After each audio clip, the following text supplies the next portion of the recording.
बेरमपुर मध्य प्रदेश की वादियों में बसा एक खूबसूरत गांव। लेकिन इस गांव में छिपे थे कुछ ऐसे भयानक रहस्य जिन्होंने उस सदी में निवास करने वाले साहसी लोगों के दिल में भी एक खौफ पैदा कर रखा था।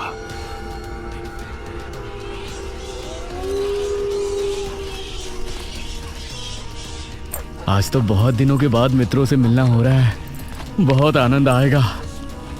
अरे मदन, कहाँ जा रहा है इस समय? पिताजी, मेरे मित्रों से इतने दिनों बाद मिलना हो रहा है। वो सुबह होने पर वापस नगर चले जाएंगे। अरे तुझे पता नहीं क्या, आज शनिवार की रात है। आज के दिन निशिर मोलो गांव में घूमते हैं। पिताजी, चाहे निशिर मोलो आए या नरकासुर, मुझे आज मेरे मित्रों से मिलने से कोई नहीं रोक सकता।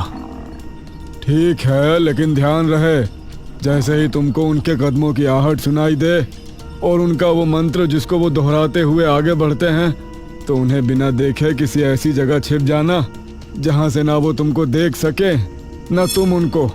और जब तक उनकी आवाज आना बंद ना हो जाए, उनके सामने नहीं आना। वो 4 भयानक आदमी होते हैं जो अपने कंधों पर एक ताबूत को उठाए होते हैं, और अगर कोई उन्हें देख ले तो वो जिंदा नहीं बचता। मुझे पता है पिताजी, अब मैं चलता हूँ। ये कहकर मदन घर से निकल गया, लेकिन उसके पिता के चेहरे पर उसकी फिक्र साफ नजर आ रही थी। निशिर मोलो आ जाएंगे और साथ ले जाएंगे। ऐसा लगता है कि हमारे गांव के लोग अभी भी दूसरी सदी में जी रहे हैं। वो तेज तेज कदमों के साथ आगे बढ़ रहा था।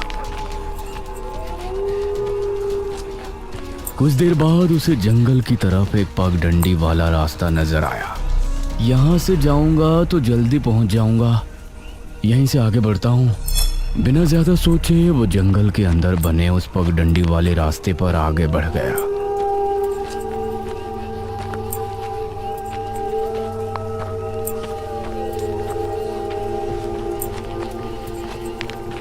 आज तो बहुत मजा आने वाला है, मिलकर खूब मदिरा पान भी करेंगे। तभी उसे भारी कदमों की आहटों के साथ कुछ आवाजें सुनाई देने लगी। इन आहटों और आवाजों को सुनकर वो एकदम से चौंक पड़ा और उसकी आंखें डर से बड़ी हो गईं। हे भगवान! वो जल्दी से झाड़ियों की तरफ भागा और उनमें छिपकर बैठ गया। वो झाड़ियों की ऊंट में बैठा लंबी लंबी सांस ले रहा था। वो आवाजें अब और ज्यादा साफ होने लगी थी। उसे यकीन था कि अब वो लोग उसके करीब ही आ रहे हैं। उसने धीरे धीरे छिपकर अपनी एक आंख से उनको देखा और वो हैरान रह गया।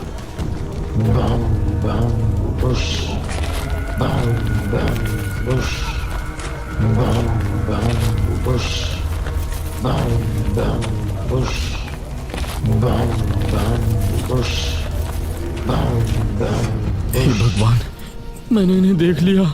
हाँ।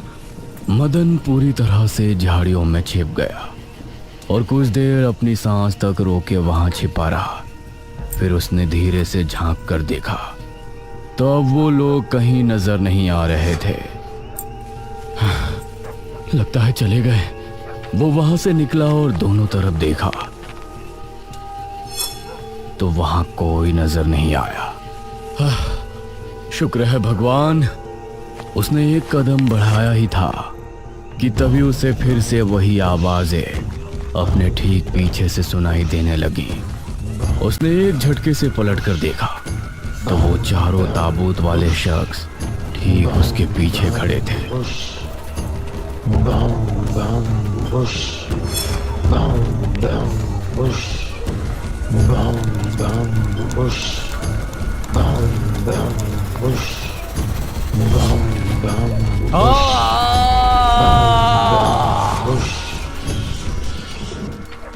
इस तरफ जब देर रात भी मदन वापस नहीं लौटा तो उसके पिता को उसकी चिंता होने लगी।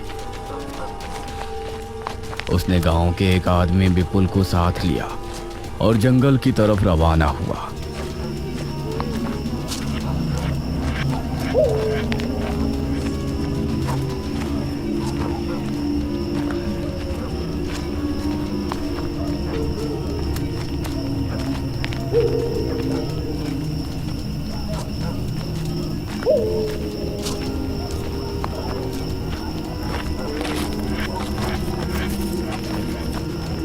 काफी देर बाद एक बरगद के पेड़ के पास जाकर उनके कदम रुक गए और आंखें खौफ से फट पड़ी। उन्होंने मदन को रहस्यमयी परिस्थिति में पाया।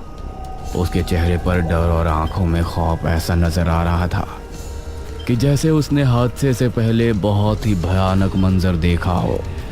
मदन! 400 साल बाद अंधेरा जंगल, सुनसान रास्ता, चारों तरफ सिर्फ पेड़ पौधे और कोहरा। मेघना उनके बीच अकेली खड़ी थी। कोई है क्या? यहाँ कोई है? उसने कुछ कदम आगे बढ़ाए। उसके सवाल का कोई जवाब तो उसे नहीं मिला, लेकिन कुछ टपकने की टप टप की आवाज अब उसे बराबर आ रही थी। मैं यहाँ क्या कर रही हूँ? कौन लाया है मुझे यहाँ पर? वो खुद को वहां पाकर बहुत परेशान थी। तभी उसने देखा कि कोई चीज उड़ती हुई उसी की तरफ आ रही है। वो उसे हैरानी से देखने लगी। पास आने पर पता चला कि वो कोई विशालकाय भयानक पक्षी था। बचाओ! मेघना उससे बुरी तरह से डरकर भागने लगी और वो उसका पीछा कर रहा था। मेघना ने उसे पीछे पलटकर देखा तो वो उसको पकड़ने ही वाला था, लेकिन तभी मेघना एक पेड़ से टकराई। उसने देखा कि उस पेड़ से हरे रंग का पानी टपक कर नीचे गिर रहा था। मेघना उस हरे पानी को गौर से देख रही थी। तभी अरे ओ मेघना, उठ जा यार, कब तक सोएगी? मेघना आंखें मलते हुए नींद से जागी। उसने देखा कि सुबह के 9 बज चुके थे। ओह शिट, हम तो लेट हो गए। तूने मुझे उठाया क्यों नहीं? मेघना अपनी एक पार्टनर इशिता के साथ दिल्ली में रह रही थी, जहां वो एक लैब में काम किया करती थी। दोनों ने साथ नाश्ता किया और फिर तैयार होकर अपनी लैब के लिए निकल गई।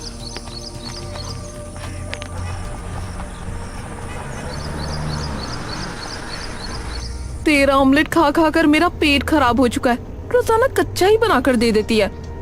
शुक्र मना कि कच्चा भी खाने को मिल तो रहा है। तेरे भरोसे रहेंगे तो वो भी नहीं मिलने वाला। सोकर ही 9 बजे उठती है।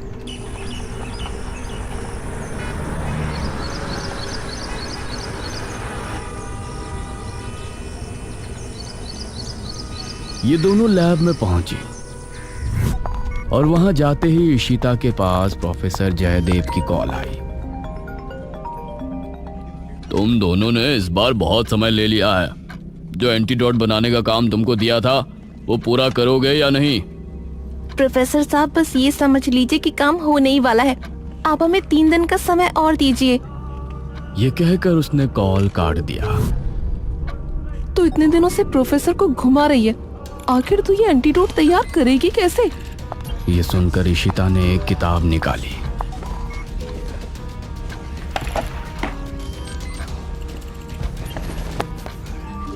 यार देख ये किताब, इसमें बहुत से ऐसे लिक्विड के बारे में लिखा है जिनकी कहानी पुरानी दंत कथाओं और लोक कथाओं से जुड़ी है।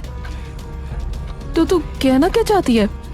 मुझे इस किताब में बहुत ही अनोखे लिक्विड के बारे में पता चला है जिसे मृत्युंजय अमृत कहते हैं। हम उस लिक्विड का टेस्ट करेंगे और अगर वो हमारे काम का निकला तो उसे यूज भी कर सकते हैं। मृत्युंजय अमृत? देख, मैं तेरे साथ कहीं नहीं जाने वाली हूँ। ये सब बातें बकवास होती हैं।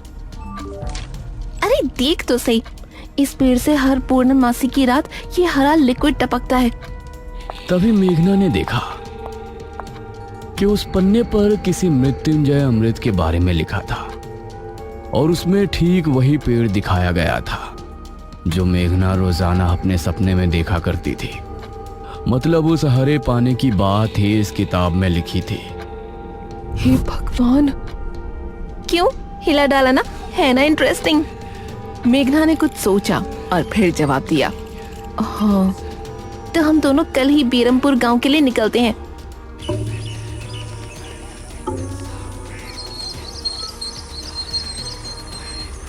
ये दोनों अगली सुबह ही बस से बेरमपुर के लिए निकल गई।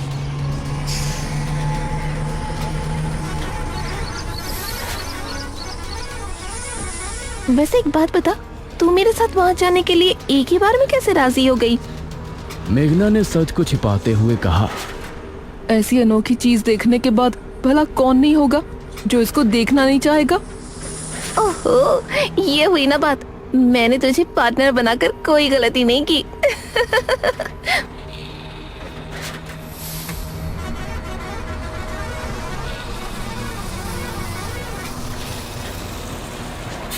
ये दोनों 5 घंटे के सफर के बाद एक जगह उतरी।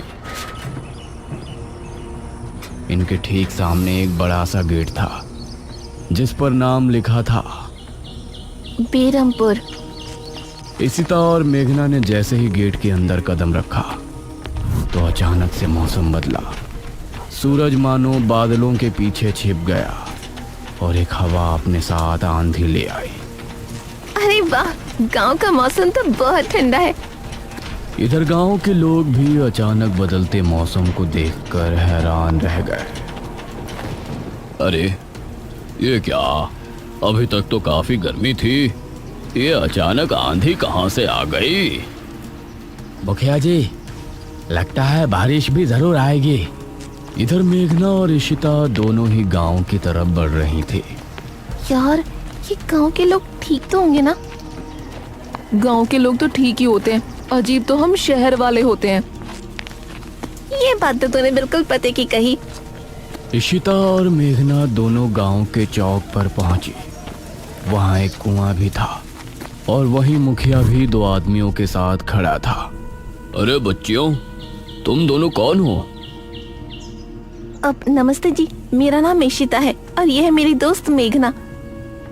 अच्छा बेटा, वैसे हमारे गांव में किस वजह से आना हुआ? वो असल में वो अंकल, हम लोगों को अपनी स्टडी के लिए 5 गांवों के बारे में लिखना है, इसलिए हम लोग यहाँ आए हैं। इसके बाद और 4 गांवों में जाएंगे। ओह अच्छा, फिर तो ठीक है बच्चों, हम तुम्हारी जितनी हो सके उतनी मदद करेंगे।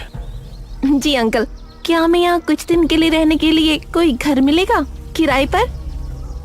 अरे बच्चों, तुमको किराए की घर की क्या जरूरत है? तुम दोनों जब तक चाहो मेरे ही घर में रह सकती हो। ठकुराइन वैसे भी लड़कियों से बहुत प्यार करती है। जी शुक्रिया अंकल।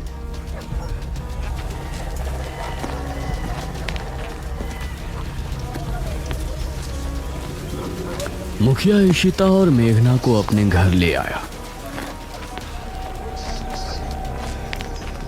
तभी घर के मंदिर में जल रहा दीपक बुझ गया। अजी सुनती हो ठकुराइन? जी आई। ठकुराइन कमरे से बाहर आई। नमस्ते आंटी। नमस्ते बेटा। ओ जी, ये प्यारी प्यारी बच्चियां कौन है? ये दोनों शहर से अपनी पढ़ाई के सिलसिले में आई हैं। हमारे गांव के बारे में लिखना चाहती हैं। वो क्या होता है रे, वो रिसर्च करने आई हैं। तभी वहां पर एक और लड़का आया। क्या कहा? हमारे गांव पर रिसर्च? इशिता और मेघना ने उसे देखा।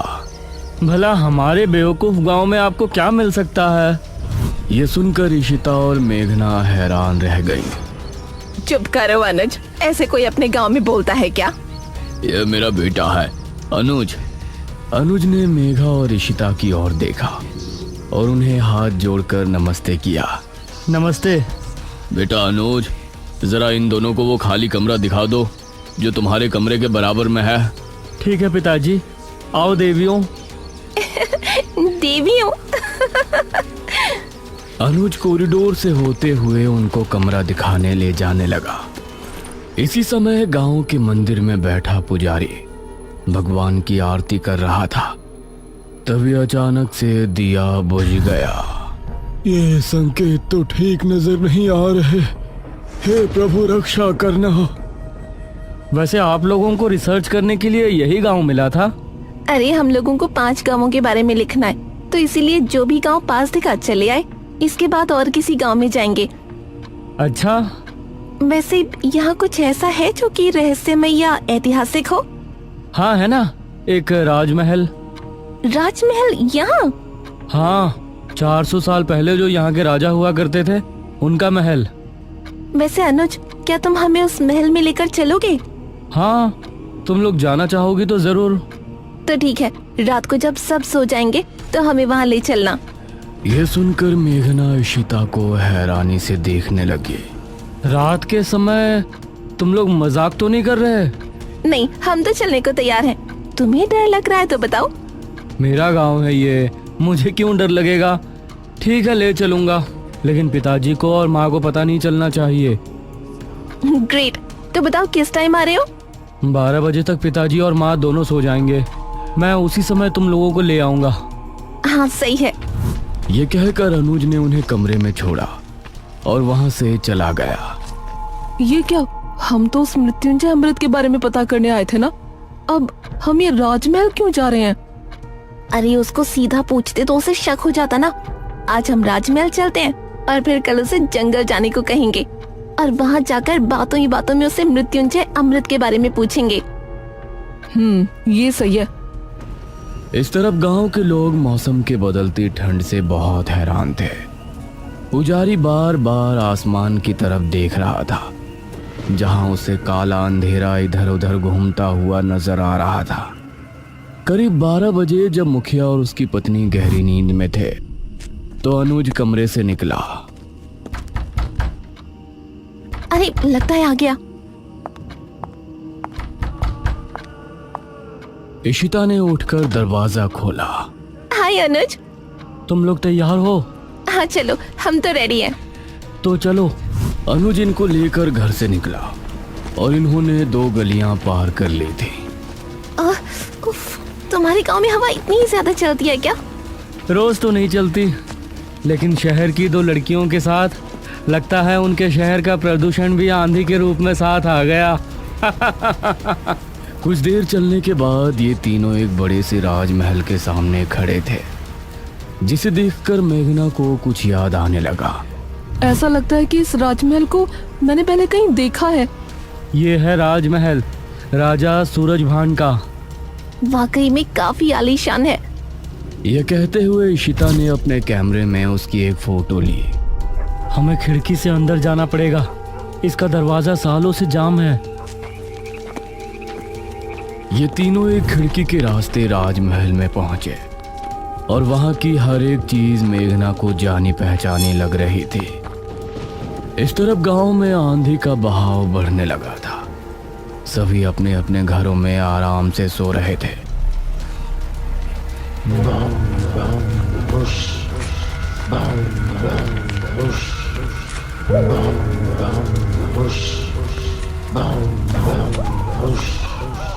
अरे ये आवाज तो निशिरमोलो। गांव के सभी लोगों के दिलों में खौफ उतर आया। उसी समय मुखिया के कमरे में गांव का पुजारी हड़बड़ाता हुआ पहुंचा। मुखिया जी उठिए। मुखिया चौंकता हुआ नींद से जागा। क्या हुआ पुजारी जी, इतनी रात में आप? गांव में निशीर मोलो की आवाज गूंज रही है, सब बहुत डरे हुए हैं। पुजारी जी, ये कैसे हो सकता है? निशीर मोलो यहाँ कैसे आ सकते हैं? वो तो कई सालों पहले सो गए थे। जरूर कुछ ऐसा हुआ है जिससे वो जाग उठे थे। हमारा मन बहुत विचलित हो रहा है। गांव के सभी लोग अपने अपने घरों में जाग चुके थे और डरे बैठे थे। यह आवाज सभी के दिलों में खौफ पैदा कर रही थी। मेघना, इशिता और अनुज तीनों इस बात से बेखबर राजमहल में घूम रहे थे। ये कैसी आवाज है? हाँ, मैंने भी सुनी। ऐसा लग रहा था कि कोई सिपाही भारी जूतों के साथ गलियारे में चहलकदमी कर रहा है, लेकिन दूर दूर तक कोई नजर नहीं आ रहा था। उसी समय गांव के 2 आदमी संपत और कप्ता जंगल की सरहद पर बैठे हुए जुआ खेल रहे थे। अरे संपत यार, चल घर चलते हैं, अब बहुत समय हो गया। ओहो, अब तू हार रहा है तो घर चलते हैं। अरे चुपचाप पूरी बाजी खेल, इससे पहले तो मैं तुझे जाने नहीं दूंगा। हाँ। यह सुनकर कप्ता फिर से उसके साथ पत्ते बांटने लगा। उन दोनों को यह आवाज सुनाई दी। तेज आंधी की हवाओं में उनकी आंखें बहुत मुश्किल से खुल रही थी। उन दोनों ने देखा कि सामने से 4 आदमी अपने कंधों पर एक ताबूत उठाए मंत्र पढ़ते हुए चले आ रहे हैं। संपत और कप्ता इससे पहले कुछ करते, वो चारों आकर उनके सामने रुक गए। हवा का रुख थोड़ा कम हुआ। वो चारों अपनी लाल चमकती आंखों से संपत और कप्ता को घूर रहे थे। इधर इशिता, मेघना और अनुज को एक दरवाजा खोलने की तेज आवाज सुनाई दी और वो चौंक पड़े। न जाने उस दरवाजे से कौन निकला, जिसको देखकर ये तीनों चौंक पड़े। वहीं संपत और कप्ता के सामने खड़े वो चारों शख्स जो कि निशूर मोलो थे, उनके कंधों पर रखा ताबूत खुल गया और उसके खुलते ही संपत और कप्ता की चीख पूरे गांव के लोगों ने सुनी, जिसे सुनकर सभी गांव के लोग डर गए। ये किसकी चीख थी जी? निशिर मोलो, ये चीख किसी अनहोनी की संकेत थी। निशिर मोलो आखिर कौन है? क्या है मृत्युंजय अमृत? और क्या संबंध है मेघना का इन सब से? इन सभी सवालों के जवाब जानने के लिए हमारे साथ जुड़े रहिए इस कहानी के अगले भाग में।